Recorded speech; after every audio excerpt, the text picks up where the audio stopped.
Assalamualaikum warahmatullahi wabarakatuh. Salam sejahtera untuk kita semua.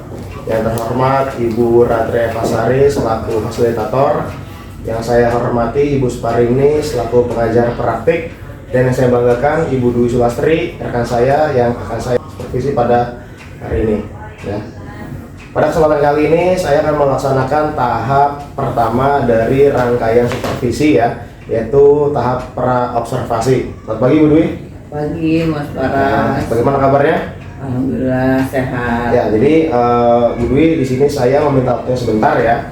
Di sini saya akan melaksanakan kegiatan pra observasi seperti yang kemarin sudah saya sampaikan kepada Bu Dwi. Jadi nanti saya akan berusaha ya melihat perkembangan Bu Dwi, terutama yang berkaitan dengan kompetensi mengajar Bu Dwi di kelas gitu ya. Jadi nanti itu Bu Dwi bercerita-cerita saja. Kita ngobrol santai tentang kegiatan belajar Bu Dwi selama di kelas ini. Ya, kemudian sini pada tahap pra observasi ini saya akan melihat dulu nih kesiapan Bu Dwi ya dalam merencanakan pembelajaran di kelas ya. Di tahap perencanaan pembelajaran kira-kira apa yang Bu Dwi harapkan Bu dari kegiatan supervisi itu, Pak? Ya, yang saya harapkan otomatis perbaikan ya. Artinya kita supervisi kan kita tidak bisa menilai diri kita sudah ideal belum dalam segi penyampaian atau mengajar. Dengan supervisi jadi kita tahu kelemahan kita di mana, kekurangan kita di mana, supaya kedepannya bisa untuk memperbaiki. Jadi bisa mendapatkan hasil pembelajaran yang maksimal. Ya. Kan dengan diawasi kita jadi tahu gitu ya. Ya, jadi baik ya. Jadi Bu Dwi kan ingin saling berbagi informasi ya. Betul. Sharing pembelajaran yang Bu Dwi lakukan. Ya semoga saya bisa membantu ya. Dan juga nanti juga Bu Dwi jangan merasa terbebani Bu ya. Iya. Ya, merasa terbebani ketika nanti saya memantau Bu Dwi ketika berada di kelas itu Bu. Baik, kalau boleh tahu nanti Bu Dwi ya, Bu Dwi itu mau observasi itu kira-kira materi pembelajaran apa ya? Insya Allah tentang listrik Mas. Tapi lebih khususnya ya tentang cara penghematan listrik gitu. Baik, cara penghematan listrik ya. Ya. Berkaitan dengan materi penghematan listrik Bu Dwi ya, kira-kira tujuan pembelajaran dari yang Bu Dwi sudah rancang tuh kira-kira apa tujuan pembelajarannya? Tujuannya ya salah satunya begini, karena saya lihat anak sekarang kurang peduli ya tentang penggunaan listrik. Contoh sehari-hari aja kita lihat di sekolah kadang sampai siang lampu masih nyala. Nah, saya ingin menimbulkan kepedulian, kesadaran anak di mana saja, bukan hanya di rumah, di sekolah di mana berada, supaya lebih menghematlah penggunaan listrik, karena kan listrik juga sewaktu-waktu akan habis. Ya, gitu. Ya, jadi untuk ini ya menumbuhkan kesadaran diri siswa ya, betul terhadap penghematan listrik gitu ya. Baik. Sebelum pembelajaran ya, pastinya kan Bu Dwi sudah punyalah persiapan ya sebelum kegiatan di kelas. Lalu kira-kira persiapannya sejauh ini apa Bu Dwi sebelum pelaksanaan observasi? Biasanya sih saya yang jujur yang jelas kita sebagai guru mempelajari dulu materi kan. Ya. Kita menguasai materinya, kemudian kita rancang RTP, baru kira-kira media apa yang cocok kita buat media. Dan tak lupa diakhiri dengan penilaian. Kita pasti buat evaluasi keberhasilan dari anak-anak kita selama kita menyampaikan materi pembelajaran, apakah nyampe ke pemahaman siswa gitu kan, ataukah siswa menguasai atau tidaknya, kan dengan evaluasi begitu. Oke. Jadi ya saya rasa tadi sudah lengkap ya, baik dari pelajari materinya dulu, kemudian RPP-nya, medianya dari dulu, itu pada evaluasi dulu ya. Baik, kemudian di sini kan pasti ya, namanya kita belajar itu kan pasti ada sajalah siswa yang kesulitan dalam menangkap dan memahami materi Bu ya. Nah, kira-kira untuk mengatasi siswa yang kesulitan dalam belajar itu kira-kira bagaimana Bu ya? Solusinya atau langkah yang akan Bu lakukan gitu? Biasanya sih paling ya Pas, pertama kita menjelaskan ulang. Memang kan, tapi terkadang murid yang cepat penangkapannya bosan ya, tapi kita berusaha mengulang, kemudian kita paling dibuat kelompok atau per pribadi, mendekati lebih ke pribadi, menjelaskan lagi. Memang setiap kelas tingkatan pasti ada yang cepat, ada yang sedang, ada yang lambat. Biasanya kan yang lambat-lambat itu kan tidak terlalu banyak, jadi kita ulang aja mendekati pendekatan secara pribadi aja diulang. Gitu kalau saya. Ya, jadi tadi saya sudah melihat ya bahwasanya ketika ada siswa yang menangkap materinya sedang, cepat, sedang atau lambat, mungkin kita akan ini ya dijelaskan kembali ya atau di kelompok segala macam itu ya. Oke. Kemudian juga terkait tadi ya, itu kan maksudnya kesiapan belajar Bu ya, yang cepat, sedang dan lambat. Kemudian terkait dengan kesiapan belajar peserta didik, tentunya kan ibu-ibu itu punya strategi lah ya. Kira-kira untuk jadi kan pembelajaran kan nggak mungkin sama strateginya ya. Misalkan listrik strateginya apa, cara menghemat cara menghemat listrik strateginya apa seperti itu. Nah kira-kira strategi yang cocok nih untuk anak-anak yang tadi lambat, sedang, cepat, lambat untuk materi menghemat energi listrik itu seperti apa Bu? Biasanya selain pendekatan yang tadi saya katakan ke Pak Faras ya, kadang anak itu ada yang malu atau tidak punya keberanian untuk bertanya. Biasanya saya terapkan metode tutor sebaya. Oh iya. Jadi yang lebih ngerti menjelaskan atau menularkan ilmunya ke temannya. Kadang murid tidak semua berani mengungkapkan ketidakpahaman dia ke guru atau tidak berani bertanya. Nah, salah satunya kita arahkan ke teman. Gitu. Barangkali dengan teman mereka lebih nyaman atau lebih berani gitu. Itu salah satunya. Oke ya. Jadi selain tadi pendekatan dari gurunya, juga gurunya sudah membuat tutor sebaya gitu ya. Betul. Jadi di sini saya sudah melihat bahwasanya Bu sudah memunculkan yang namanya pembelajaran berdiferensiasi Bu ya. Jadi kan memang diferensiasi itu kan kita tidak bisa memukul rata ya sesuatu seperti apa ya. Mungkin kalau pernah dengar Bu ada yang namanya gaya belajar auditori atau visual atau kinestetik ya. Kita kan tidak bisa, katakanlah siswa tuh gemarnya nonton video, yaudah kita nggak bakal bisa ngajar mereka dengan cara ceramah.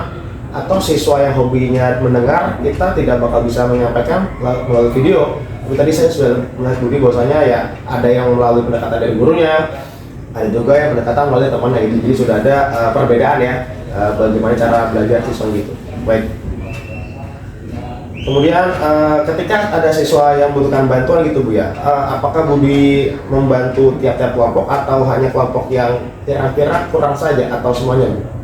Biasanya saya tanya per kelompok, semua kelompok saya tanya dulu kesulitannya di mana.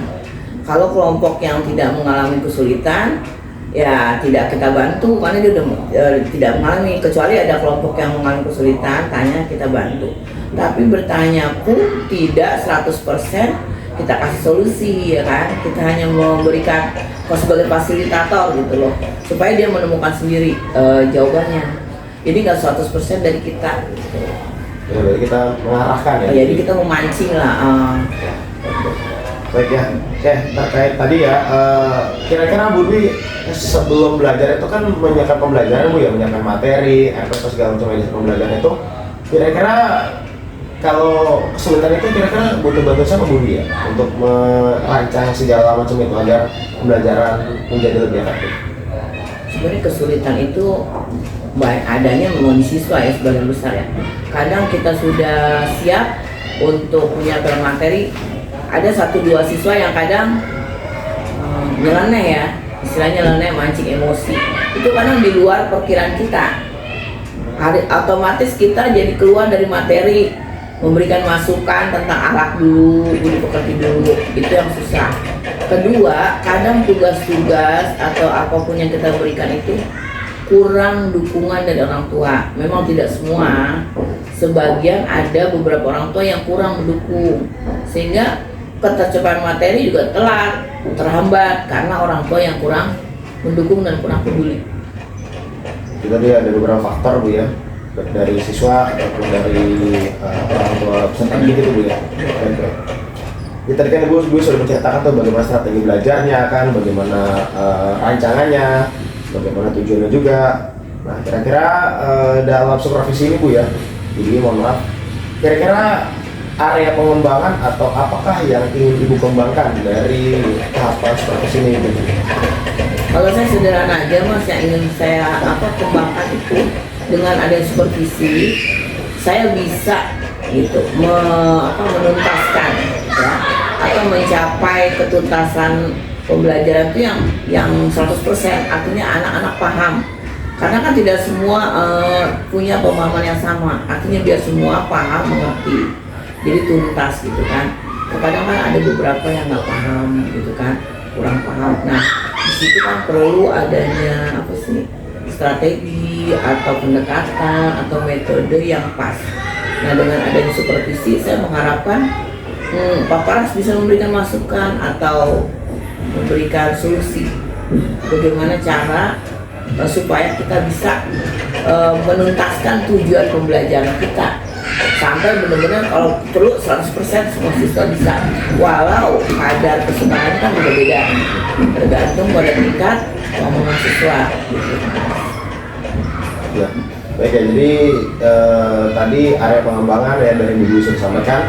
Yang saya tangkap sini adalah Bu Dwi meningkatkan kompetensi budinya, lalu berharap juga agar siswa juga berkembang kompetensinya ya, dan juga Bu Dwi agar bisa mengontrol emosi gitu Bu ya. Iya, karena betul. kadang-kadang kan ada kita sudah belepotan menjelaskan, kita Betul. sudah bercocok, tapi ternyata siswa itu gampang mancing emosi kita gitu ya. Kadang gini kan, kita sudah berpikir idealnya kita sampai mata seperti, tapi kan ada 1-2 yang membuat kita harus mancing emosi, akhirnya kita keluar dari materi kan. Tapi ya itulah tantangan, suka tidak suka ya harus kita hadapin gitu. Tapi itu jadi memperlambat tujuan dari yang kita capai kan. Karena kan kita nggak mungkin kalau anak milenial terus kita langsung lanjut. Namanya sebagai pendidikan, kita mau mendidik bukan cuma mengajar. Ya, jadi alat juga kita kedepankan. Ya, oke. Ini kita ke sosial dulu ya.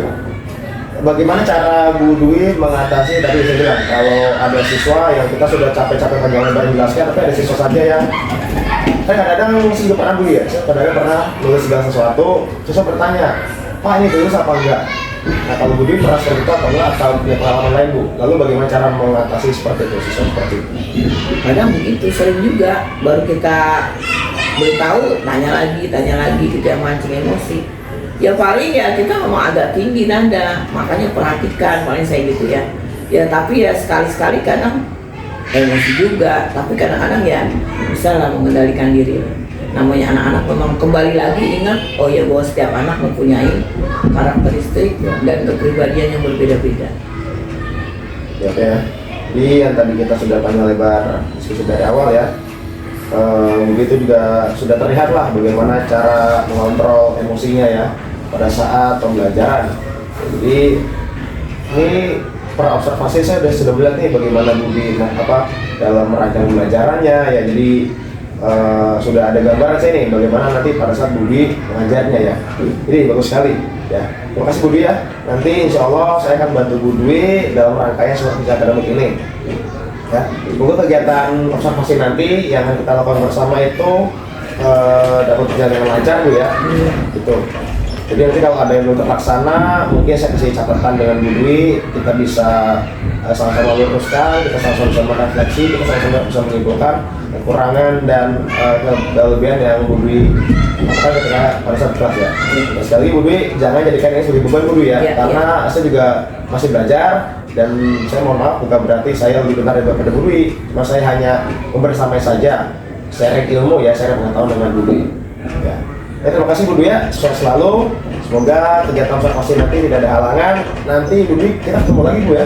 Oh iya. Setelah Bu Dwi ngajar, nanti kita ngobrol-ngobrol lagi pas observasi. Iya baik. Oke. Terima kasih, Demikian. Pak Laras. Ya, jadi demikian tahap observasi dari rangkaian kegiatan supervisi akademik ini dengan Ibu Dwi Sulastri ya, kan saya yang akan saya observasi. Jadi sampai bertemu lagi di kegiatan berikutnya. Assalamualaikum warahmatullahi wabarakatuh. Assalamualaikum warahmatullahi wabarakatuh. Waalaikumsalam warahmatullahi wabarakatuh. Selamat pagi semuanya. Pagi, Bu. Mulai belajar kita berdoa.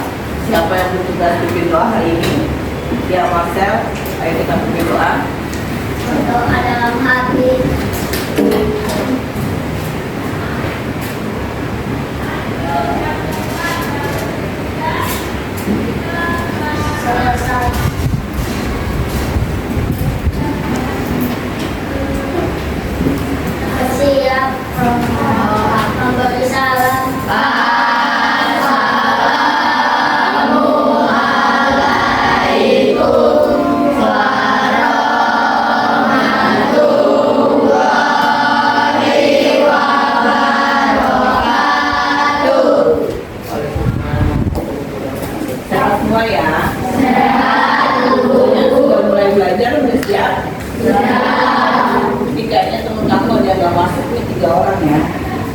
Ya, si Noval, benar sakit sudah mengumpulkan ke WA itu ya, Noval, Niko, sama siapa satu lagi? Kita doakan semoga lepas.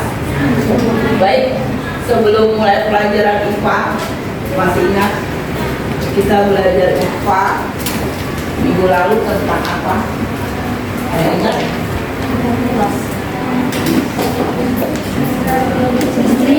Listrik, ya. Listrik ada setelah tahun 1980-an mulai ada listrik. Dahulu belum ada listrik.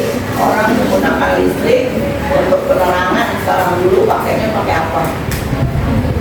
Ya api. Pakai apa api? Obor. Apalagi? Lilin. Lampu templok yang ditempel di tembok. Dulu pakainya itu. Sebenarnya kemajuan pemikiran manusia ada namanya lampu. Apa namanya? Lampu bola ketika listrik. Akhirnya sampai sekarang ada lampu, berbagai lampu. Kemudian kehidupan manusia semuanya dibantu oleh adanya listrik. Kenapa ada listrik? Karena semakin hari pemikiran teknologi semakin canggih. Baik, masih ingat listrik buat apa aja ya di rumah ya? Jadi buat lampu, buat penerangan. Kalau Fatih buat apa? Listrik dipakai di rumah buat apa? Kipas angin. Kalau Nadira, mana Nadira? Nadira buat apa? Listrik ya dalam melakukan aktivitas. Baik, sekarang kita masuk bab 4 ya. Bab 4 itu tentang globalisasi. Tujuan kamu teriak Potensial listrik energi yang berasal dari energi potensial listrik atau energi kinetik. Kenapa disebut energi kinetik? Kinetik itu gerak. Gerak apa aja? Gerak dari angin bisa menimbulkan listrik. Gerak dari air apa? Air Penerangan. untuk penerangan, betul, brilian. Menyetrika, siapa lagi yang bisa? Tulis tangan. Ayo, kelompok tengah, Keanu. Menyalakan kipas angin. Menyalakan kipas angin. Betul. Kelompok pinggir, siapa lagi yang bisa? Komputer. Dari sini. Clara. Apa? Menyalakan HP, betul. Siapa lagi? Radio. Radio. Dennis. Untuk kebutuhan sehari-hari. Untuk kebutuhan sehari-hari banyak, nggak terhitung ya, itu manfaatnya. Nah, kalian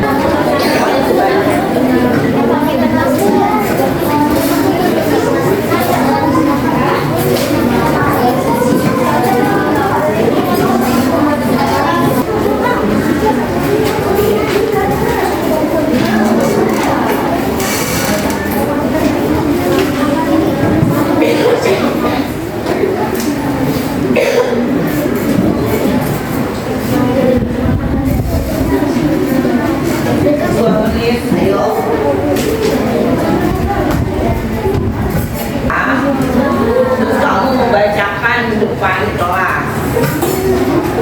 Kelompok ini siapa? Ketuanya, tunjuk. Naswa. Kelompok ini siapa? Ketuanya. Jadi kelompok ini Sena. Ya.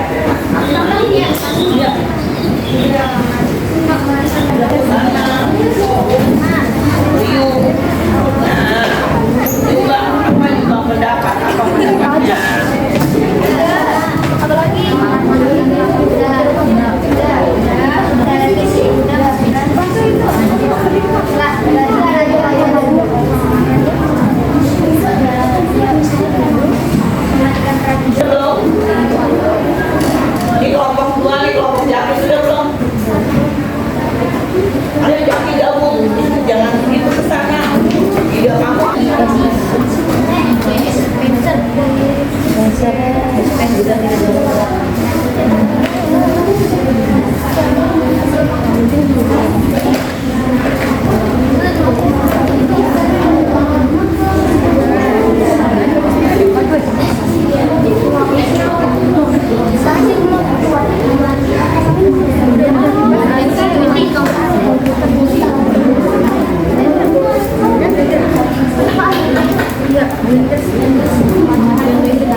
siang hari.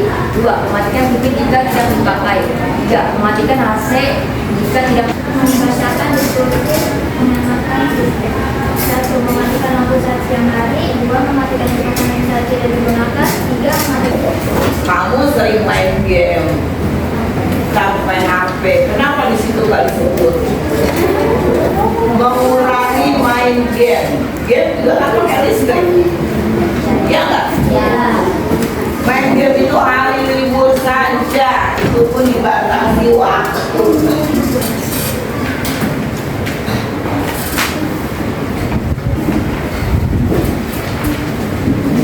Kalian kumpulkan berbaris kelompok ini di depan. Satu orang yang kumpulkan di depan. Jadi nggak semua beli. Jadi minggu depan. Minggu depan kita ulangan supaya kamu siap semuanya. Jelas ya? Assalamualaikum warahmatullahi wabarakatuh. Waalaikumsalam warahmatullahi wabarakatuh. Bismillah, Assalamualaikum warahmatullahi wabarakatuh.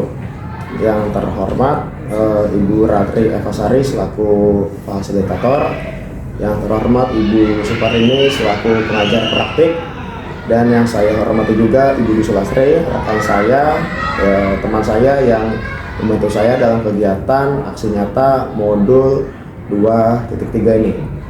Beberapa pekan kemarin saya sudah melaksanakan pre-observasi dan observasi dengan rekan saya Bu Dwi. Kali ini sekarang saya akan melaksanakan mewawancarai, berbicara, sharing tentang pasca observasi hal yang kemarin sudah Bu Dwi laksanakan di kelas. Baik, ini videonya akan saya mulai. Selamat pagi Bu Dwi, apa kabarnya? Selamat pagi Pak Faras, alhamdulillah baik, sehat. Alhamdulillah. Mohon maaf Bu Dwi ya, saya sedikit meminta waktunya. Ibu Dwi sedang sibuk apa enggak? Ya, sibuk sedikit lah Mas, biasalah koreksi ulangan ya. Ya, baik. Makasih Bu Dwi. Jadi di sini saya akan melaksanakan percakapan sederhana Bu ya, terkait dengan apa yang sudah Ibu Dwi laksanakan kemarin. Ya, kita di sini ngobrol-ngobrol saja, sharing-sharing saja ya. Oke, yang pertama akan saya tanyakan adalah dari obrolan pasca observasi ini Bu Dwi mengharapkan apa nih dari obrolan kita ini? Ya, saya inginnya ada perubahan, ya kan? Perubahan, terutama perubahan hasil belajar. Jadi kan kemarin kalau saya lihat hasilnya belum sesuai dengan yang saya harapkan. Ya. Jadi ingin ada perubahan yang lebih baik. Baik ya. Jadi ingin ada perubahan. Oke. Kemudian setelah Bu Dwi kemarin melaksanakan kegiatan mengajar ya, yang saya ada di dalam kelas tersebut, apa nih yang Ibu Dwi rasakan kemarin? Ya, yang saya rasakan motivasi ya, terutama motivasi untuk lebih baik, khususnya saya pribadi dalam menyampaikan materi, mempersiapkan materi. Jadi motivasi pertama untuk memperbaiki penyampaian untuk mencapai tujuan. Juga saya mohon bantuan juga nih kepada Mas Faras ya kan, yang lebih muda, yang banyak belajar, masukan-masukan untuk memperbaiki ke depannya. Baik ya. Kemudian Bu Dwi, kemarin kan kita pada saat pra-observasi ya, sebelum saya masuk kelas kita sudah berbincang-bincang dulu bahwasanya sekiranya tuh akan ada rencana perbaikan ya dalam pembelajaran Bu Dwi di kelas. Nah, kira-kira kemarin yang sudah Ibu Dwi rencanakan itu apakah telah tercapai atau belum pada saat lu di kelas? Perencanaan kemarin ya belum maksimal ya Mas. Jadi belum maksimal sesuai dengan yang saya harapkan itu, jadi masih kurang lah, masih kurang, belum mencapai apa yang saya inginkan. Oke, baik ya, jadi sudah terencana ya, namun Ya. belum sepenuhnya berjalan Ya, dengan betul. rencana kita ya. Betul. Baik, kemudian Budi, pertanyaan berikutnya terkait tujuan pembelajaran nih. Kemarin sudah Budi berikan pada saya ya, modul atau RPP-nya ya. Nah, kira-kira dari tujuan pembelajaran yang kemarin Budi sudah sampaikan di kelas dan juga Budi sudah serahkan kepada saya RPP-nya itu sudah tercapai atau belum? Atau sudah sesuai harapan atau belum? Tujuannya itu. Kalau tujuannya itu kita udah sesuai dengan yang kita inginkan ya. Tapi hasilnya belum mencapai target yang saya inginkan. Masih banyak ya, masih ya nggak 50%, masih banyak yang belum memahami, mencapai hasil maksimal belum. Ya, jadi ya sudah tercapai namun belum maksimal Bu ya. Ya. Baik. Oke, coba kita sama-sama identifikasi Bu ya, terkait pembelajaran yang sudah Bu Dwi laksanakan kemarin. Coba ada nggak keunggulan atau sesuatu nih yang sekiranya kedepannya perlu Bu Dwi tingkatkan atau sudah bagus perlu dipertahankan gitu Bu? Coba sampaikan saja kekurangan dan kelebihan terkait kegiatan kemarin Bu. Kekurangannya ya itulah, karena kita mengajar dengan beragam karakter ya, latar belakang siswa, kemampuan siswa, jadi agak susah kita ya untuk mencapai tujuan yang maksimal, agak susah gitu. Kalau kelebihannya, kayak saya merasa belum lebih ya Mas, artinya gini loh, saya masih kurang gitu, jauh dari kesempurnaan dalam mengajar. Cuma saya mungkin akan memperbaiki cara penyampaian lagi materi, ya kan, diperluas lagi, mungkin lebih tambah waktu ya Mas untuk menguasai anak-anak, lebih menguasai materi, begitu, kemungkinan seperti itu Mas. Ya, oke. Jadi kemarin memang sudah saya lihat ya dari model yang diserahkan kepada saya, juga Budi sudah memanfaatkan media ya seperti PowerPoint ya.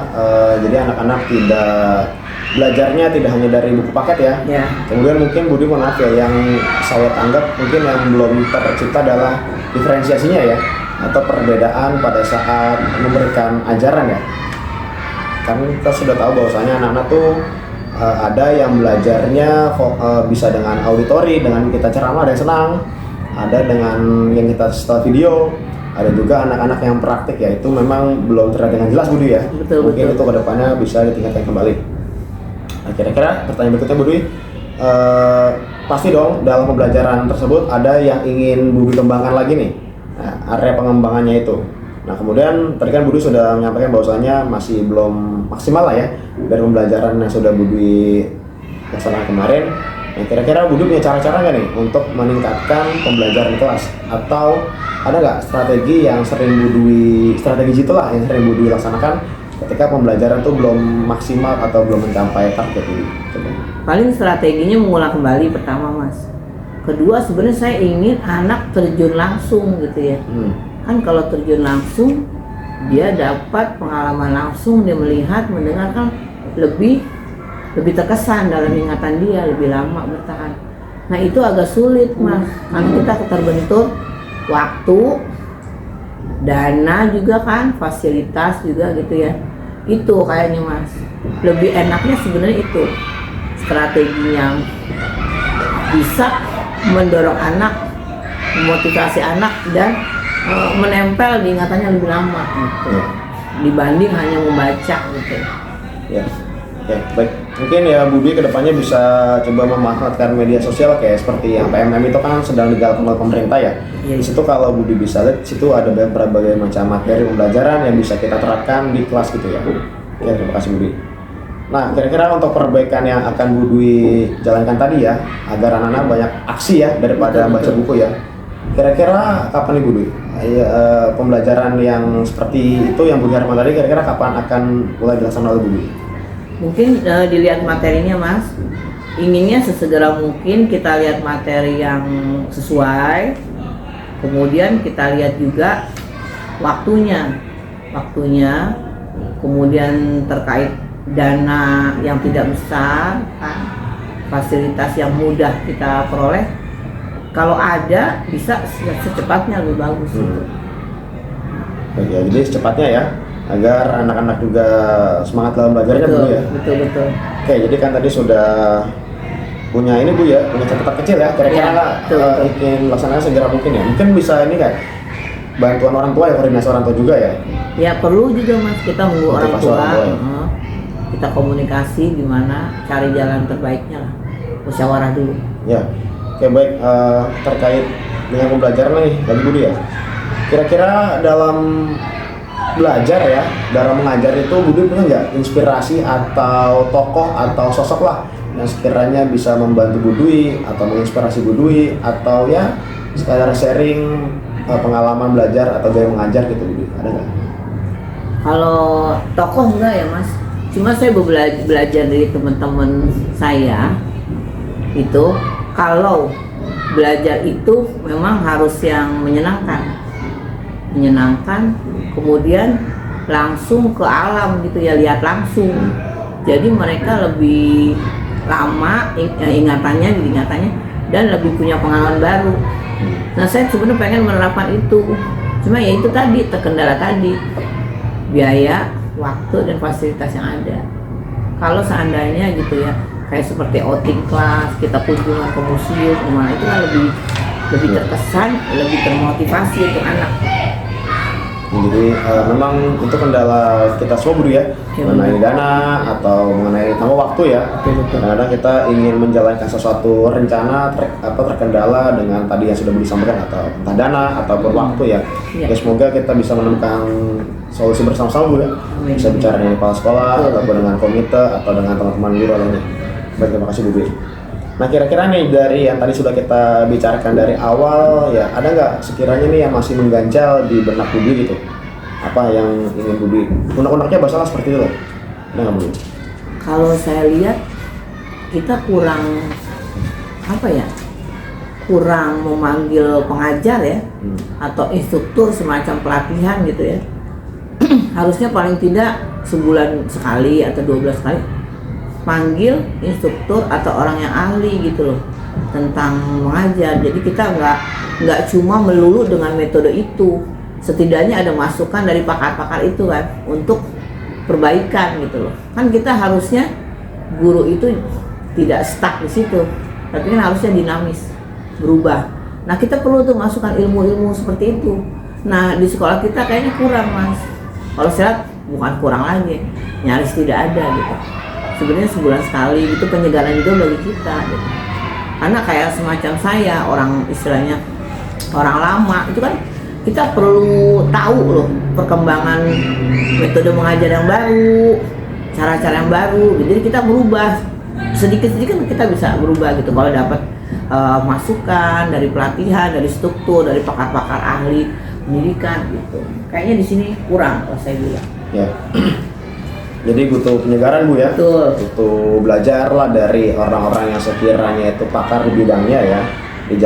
Jadi guru itu memang benar dinamis ya. Iya, betul. Makanya itu ada slogan Bu Dwi dari guru penggerak, yaitu guru bergerak dan menggerakkan ya. Kita kan bergerak untuk menggerakkan orang lain. Betul. Jadi ya dengan adanya guru penggerak ini memang ya diharapkan kita ini bisa menjadi pemimpin pembelajar di masa yang akan datang. Bukan berarti kita merasa hebat Bu Dwi, tapi kita merasa ya kita punya waktu, kita masih mampu, makanya kita ikut pelatihan seperti ini. Sekali lagi Bu Dwi makasih ya. Wawancara sharing ini bukan berarti saya menggurui, bukan berarti saya lebih hebat dibanding Bu Dwi, tapi kita hanya sekadar sharing aja ya. Agar pembelajaran kita, pendidikan negara kita itu makin maju di masa yang akan mendatang. Betul. Gitu. Amin.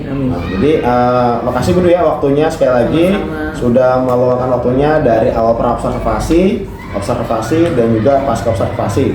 Semoga hasil wawancara kita ini dapat menjadi pembelajaran ya untuk diri saya pribadi khususnya, dan untuk Bu Dwi dan juga untuk teman-teman lainnya gitu Bu Dwi.